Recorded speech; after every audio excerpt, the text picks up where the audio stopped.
you didn't have a job or anything, but then you found a job and like slowly you started getting your shit back together. And my grandpa got sick. He started getting sick.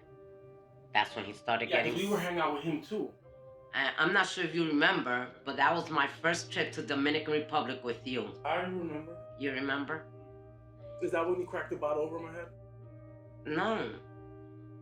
No, that was way after that. No. When did you move to New York? That's when like things started, like our relationship kind of really like was tested. And I am a lot like my mother. Like I go from 0 to 60 really fast. I get that from her. I am my mother's son, you know. And that eventually led to the big fight.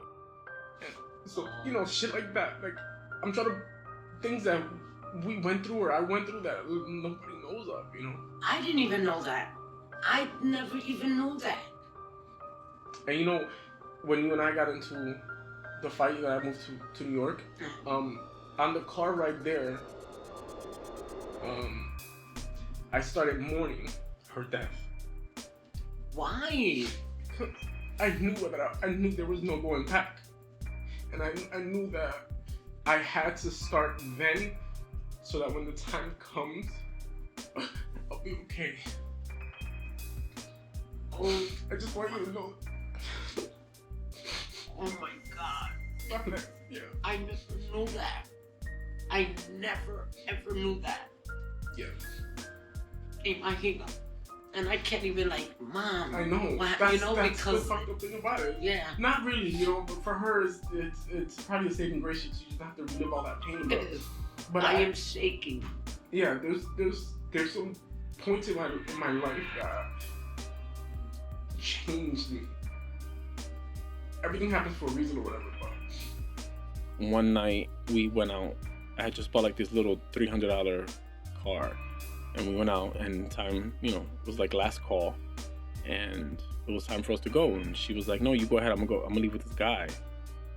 I was like, "No, you're not," because I've always felt like I had to take care of her. Like I always felt like I had to be the parent, and I was like, "No, you're not," and I don't know. I ended up leaving, and I waited for her.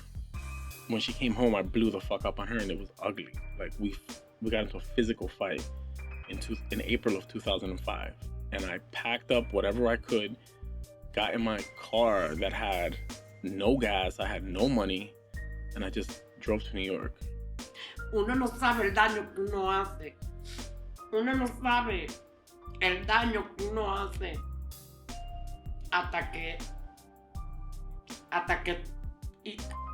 and I didn't see it. At the time, I couldn't even feel it, even if you would have told me then. I was really angry when we lived in Lawton Place. I was really angry.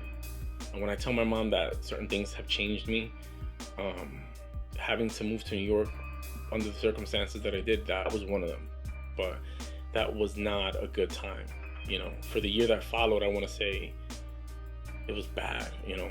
Like, luckily, I didn't have no job, I didn't have no money, I didn't have anything. Luckily, my partner at the time, you know, worked at a restaurant, so we always had food, and, you know, he did what he could, and then eventually I found a part-time job. But that year, after I moved to New York, was really, really rough. But I refused to go. Like, once I left, I was not going back.